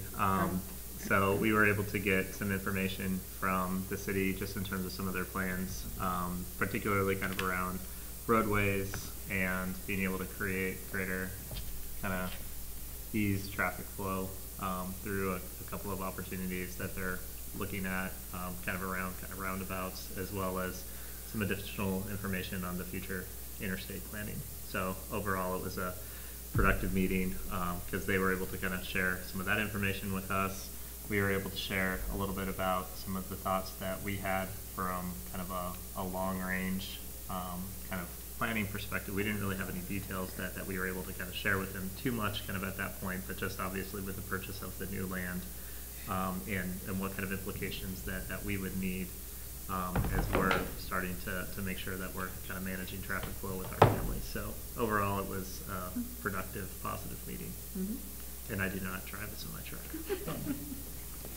And the APAC meeting, either Sandy I was or not I could able make to attend. that. I will, there's no one that was supposed to be this week, I think, and then we rescheduled it to, I don't know, the 27th, and I will be able to attend at least most of that. I have to leave for a site visit at 1 o'clock, so whenever if it's not done by then, I have to leave, unfortunately.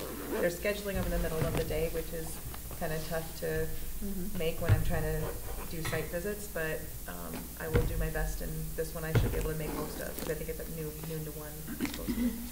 Okay, joint powers. It was our first one with Steven, so we just it was kind of a little bit of a get to know you session for a lot of the people that were there. He just kind of discussed some of his things that he was just kind of actually was what he's already implemented, going to the staff, trying to create programs, looking for programs, stuff that they're interested in doing, and making it a community ed program and really expanding those type of offerings. Little discussion about the CERC and how that works. Then our next meeting we're going to discuss CERC memberships for the next year, goals for the next year for memberships, and any membership drive or anything like that he's got going. So it was a good meeting, but it was a big get to know you meeting for a lot of it. Was for him. So. Our memberships are at 4,000. Yeah. 4,000 members of the circuit. We're at 2,300 last year, now we're Yeah. at 4,000. That's amazing. Are you kidding? Yeah, that's what it said. Yeah. Yeah. Wow. Fantastic. Good. Yeah. Sunday night I was up here at, well, your kids are up here too, 6:30 or 7, and there was, I mean, over a dozen, 2 dozen people in there shooting baskets and doing whatever else in the gym on a quiet night, you know. Yeah, that's something. Is there Just heat up more is now. there kind of a reason for why? Kind of what you guys thought Actually, or talked about? well, we increased our prices and our memberships went up, so. Bonus. No real reason necessarily, no, yeah, crazy, Now we're just gonna have to look at the parking lot out there. I know. yeah. It's a good problem to have. It is a great problem. Excellent It is, problem but to have. yeah. Add that to that long-range facilities planning discussion. Yeah. Booster Club. We had a really solid meeting, talked about obviously the Wall of Fame. We had that anonymous donation, and Booster Club will add to it. If anybody's interested, it's called touchpros.com. It's a cloud-based, the trophy cases will go away and it'll be a cloud-based. Not all the trophy cases. Well, not all the trophy cases, but we won't need to bring in all the trophies, or archive them, some of them will archive. And so if you'd like to look at that, I haven't looked at, but it's the up-and-coming thing, so they say. So we'll have like a big TV there Yep. that you'll be able to see the stuff. Yep. Yeah. Touch screen, so it'll be interactive. Oh, yeah. You can, and there'll be a picture of that trophy, for example. Sure. With maybe a picture of the The team. team. Right, yeah, the You know, year, a little and info. Some detail on what that looks like, and it's not cheap. It's like 12 grand. So, Where are you guys thinking of putting it? so as you enter the gym, the varsity gym, on the left-hand side, right directly on the left-hand side, there's sort of like a little nook there. There's like trophy case, like a lower level that we'd think we'd pull out, and then that would be where that would go. In the gym? No. So- No. No, Okay. right on the outside as you're entering. Very cool. It's awesome.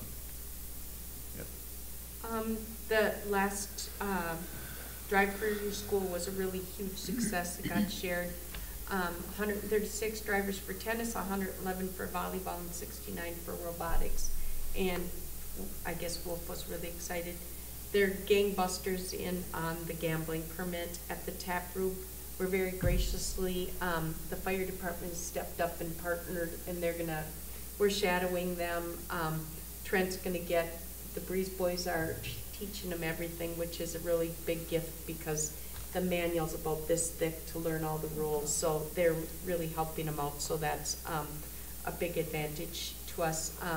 So it'll be Trent and Renee will be the key people on the gambling. So lots and lots of paperwork that gets done with that. Trent requested the Jordan Tap Room, all these records have to be kept for a horrible amount of years, so he thinks that the Booster Club's gonna build them a shed. Maybe you could park your semi there. And to keep all these little tabs, whatever. So it's a big deal. Had some more ideas with mascot and different things. Talked a lot about how we're gonna keep the store going. They made $1,400 on tackle cancer. New items are coming in for Christmas. Volunteer training. I guess it's really easy to work at the store, so if anybody'd like a shift, can contact Tina Davis. We have had a member resign. Missy Allen resigned. We need to replace that person to keep our board up for our gambling license. And meeting back, committees need to meet back before the next meeting for our strategic plan input. So that's it. Okay, thank you. Meet and confer. We met last week. We talked about class size, copying, the number of copies that staff made. Rob, do you want to cover it? Those were kind of the bigger kind of items. It didn't sound like it was, and then in just in terms of kind of some kind of balance of kind of kind of education credit time and in time to kind of do kind of The grading end of time, quarter prep time. grading. Right. So, but overall, it was I think it was a pretty productive, cordial meeting. So I think it was, just kind of globally very, kind of good dialogue and kind of good input, and I think kind of we're able to kind of respond accordingly based on what was shared. And Matt's response to them was, very fair compromise, I think, and was a good solution. So, that's good. ULA meeting.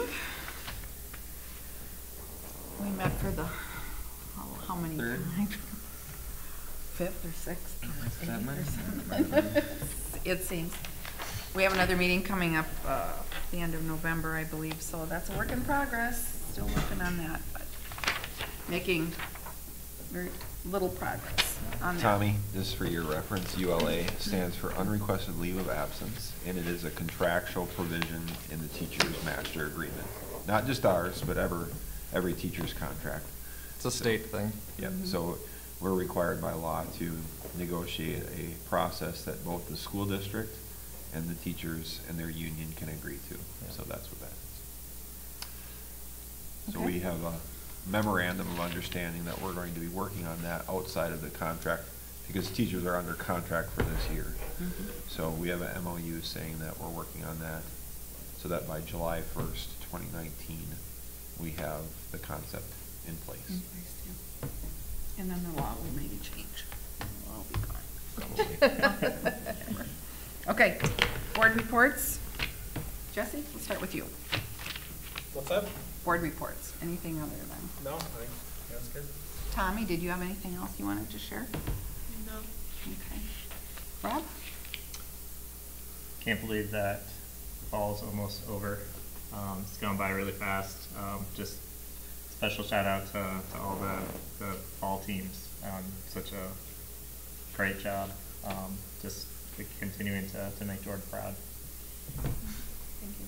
Lauren? I don't have anything. Connie? I think it's been great too, and I think I finally thawed out from Saturday. Oh, that was cold. I know, I said that on was Facebook. cold. I was like, I was so cold. Another shout out to the fall teams. That was an awesome job. I was able to attend the Elementary Veterans Day program, which was very nice and well done. I had never been able to attend before, so I was very thankful that I was able to do that. High school conferences went well last night. James and the Giant Peach, Thursday through Sunday, so they've been working super hard. I cannot tell you how many hours that those kids have put in. So go support them if you can. So it's going to be good. So. Yeah, the fall sports was awesome. I'm still blown away that the tennis team went undefeated. I mean, to go 26-0, that's unbelievable. Got to actually go to Marshall, and I got to watch the boys and the girls soccer all-star game. We had both boys and girls there representing. That was cold and wet and everything. It was nasty weather. Thankfully, it's at the college out there, and so it's covered. The stands are covered. Okay. So we weren't too bad. We were a little chilly, but that was great. The football game on Friday. Again, all of them. Just great job, and looking forward to James and the Giant Peach. And I'll throw one out for Belle Plaine. They're doing Little Mermaid, and I'll go see that on Friday night. It's sold They're out. sold out. Yeah. It's sold out. Yeah, I You know. got tickets? I know people. Okay. Okay, because I was going to say, it's sold out in 2 hours yesterday. You So. just want to sing under the sea. So my niece is in it. So she texted me and said, "Hey, you can buy pre-sale tickets." And I was like, "Get us pre-sale tickets then." Nice. So same as Oh, the, yeah, because they sold fast. yeah.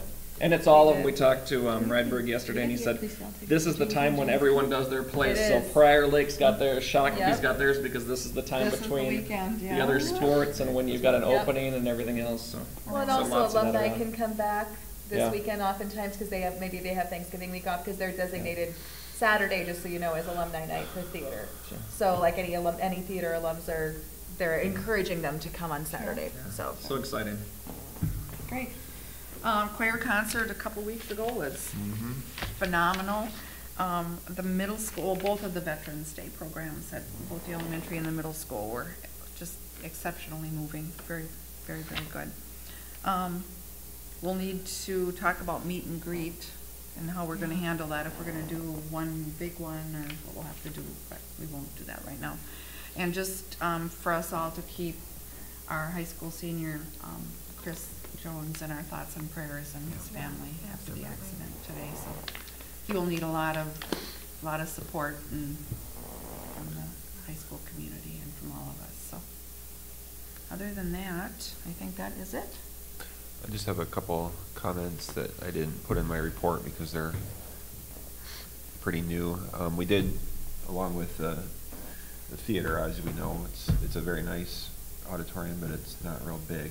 So we are going to run into, as we grow, we're going to run into some capacity issues. We did talk with Tim Bezick, talk with the fire marshal, and also with our fire chief, Greg Picarna, and we were able to add, I think it's around 25, I was just looking, 25 seats or so. So it'll be just individual chairs, and that doesn't just go for this fall performance. It's just going to be a standard. We're allowed, they're up front and then also in the rear, kind of in the middle. So at least some extra seating there to increase our capacity. And then along with the whole, what Connie mentioned with the Booster Club and the trophy, the online or the electronic trophy board, we're also hoping to do a Hall of Fame component here, and we're working, Joe's working on that piece and trying to develop the concept behind the Hall of Fame induction process. And then finally, with our gym space, we painted the gym this past summer, and we were waiting for the logos and branding to come in. We're finalizing some components there, and obviously we'd love to have it up before the first basketball games. I'm not sure that's going to be entirely possible. It's spendy too, so there'll be like multiple phases where we put that in. But the home and visitor designation will go in, and then some of our logos, school song. We talked about having a vinyl graphic for our school song, just to dress it up a little bit. It's tougher when we have a co-op and how that fits in, so we're trying to wrestle with that and what that looks like too. So unintended, no pun. Unintended. Good job.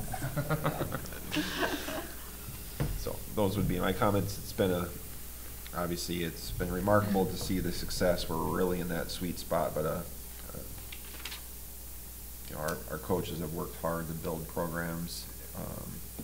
Athletic programs, our theater program obviously continues to thrive, and our fine arts in general with both band and choir are always receive positive compliments, not only from our community but from other communities as well. At the Veterans Day program, had a chance to meet one of the Honor Guard members, and he really complimented our student body and how they behaved, not just at the elementary but at the middle school, and how respectful they were, and just really had high praise for our student body. So I think we know that, but it's always nice to hear that reinforcement. That's it for me. Okay. Move to adjourn. We are adjourned. Matt, you need